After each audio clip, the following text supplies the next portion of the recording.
crack open a jar of really good weed today, and there is one smell that tells you instantly you have something special. It is not sweet, it is not fruity, it punches you right in the nose, and it smells almost exactly like standing on an airport runway or filling up your car at the gas station. That smell is called gas. In the world of cannabis, gas became the ultimate sign of top-shelf, premium fireweed. Now there is one strain that captured that smell so perfectly, it named itself after it. A strain out of Colorado called jet fuel. This is the story of how it helped turn the smell of gasoline into the most wanted smell in all of weed. So to understand jet fuel, you've got to understand where and when it came from, because the timing is everything. This strain comes from a Colorado seed bank called 303 Seeds, named after the original Denver area code, 303. They got their start back in 2010, breeding under Colorado's medical marijuana system, and they built a reputation as one of the most respected diesel and gas breeders in the entire state. And the moment they showed up was huge, because Colorado was about to become the center of the cannabis universe. In November of 2012, Colorado voted to fully legalize recreational weed under Amendment 64, becoming one of the very first places on Earth to do it. And the first legal sales kicked off on January 1st, 2014. So you had this explosion of legal growers all competing to make the next big strain. And right in the middle of that gold rush, somewhere around 2012 to 2013, 303 Seeds dropped jet fuel. Now I'll be honest with you here, because the exact birthday of this strain isn't carved in stone. The breeders at 303 have always kept a pretty low profile, and there's no official press release with a date on it. The early 2010s is the best estimate we've got, pieced together from their old launch posts. And there's one more myth worth clearing up while we're at it. A lot of people assume jet fuel was created or made famous by a Colorado dispensary called High Country Healing, mostly because one of the parent strains has High Country in its name. But there's actually no real evidence connecting that shop to this strain. The High Country part just refers to the high-altitude mountain region of Colorado where one of the parents came from, up around Summit County. So it's a case of two similar names causing a big misunderstanding. So let's talk about that name, jet fuel, because it works on two completely different levels, and it's honestly kind of genius. The first level is obvious. It smells like fuel. That loud, pungent diesel gasoline smell is the whole identity of the strain. But the second level is where it gets fun. 303 Seeds also nicknamed it G6, and that's a private jet reference. Their marketing leaned all the way into this fantasy of the rich and famous flying off to Aspen in a brand new Gulfstream G650 luxury jet, the G6, with a big bowl of jet fuel packed and ready to go. So you've got the smell of jet fuel, the blast-off energy of the high, and this whole jet-setting luxury vibe all wrapped into one name. It's the kind of branding that just sticks in your head. And that smell didn't come out of nowhere. It's the result of some serious gas genetics.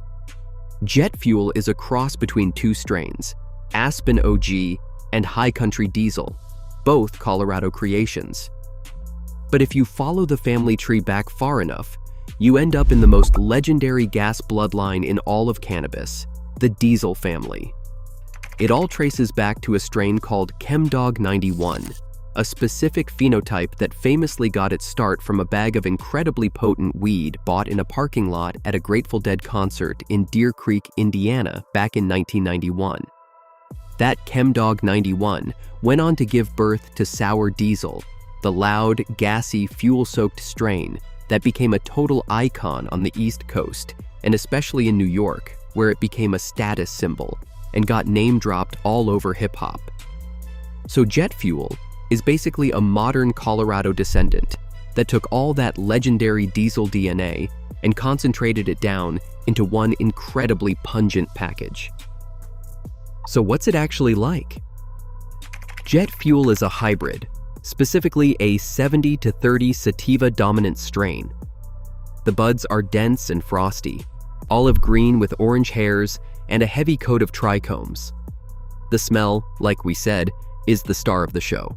That intense diesel and fuel punch, with skunky, earthy, slightly piney, and citrus notes hiding underneath. The terpenes driving that are caryophyllene, limonene, and myrcene.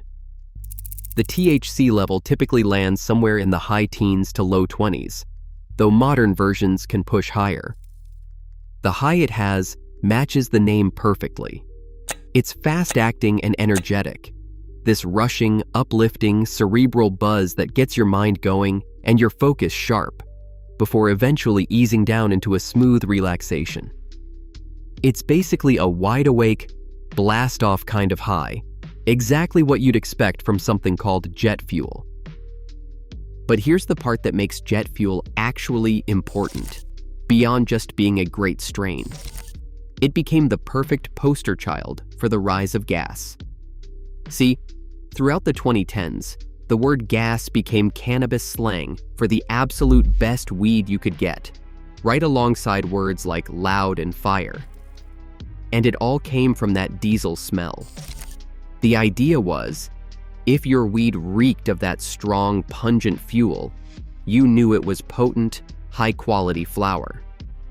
Gas became a badge of honor, a whole category, and a marketing term that dispensaries built entire menus around. And jet fuel fit that moment like a glove, because it was a strain literally named after the smell that everyone was chasing. It did not just follow the gas trend, it became one of the faces of it. And for the longest time, this was all just based on vibes and street wisdom. Everybody agreed gas smelled amazing and meant quality, but nobody could actually explain why weed smelled like fuel in the first place. People assumed it was the terpenes. But then, in 2021, a science company called Abstracts finally cracked the mystery with a study published in the peer-reviewed journal ACS Omega. They discovered that the gassy, skunky smell does not really come from terpenes at all. It comes from a whole family of volatile sulfur compounds, and specifically a molecule called 3-1-MBT, or 3-methyl-2-butene-1-thiol, the same class of compounds that give a skunk its spray and that fuel its smell. So it turned out the connoisseurs were right all along. Gas is real, it is measurable, and now there was actual science to back up why it smelled the way it did. And jet fuel's influence kept going on from there. It became a popular building block for breeders making the next generation of strains.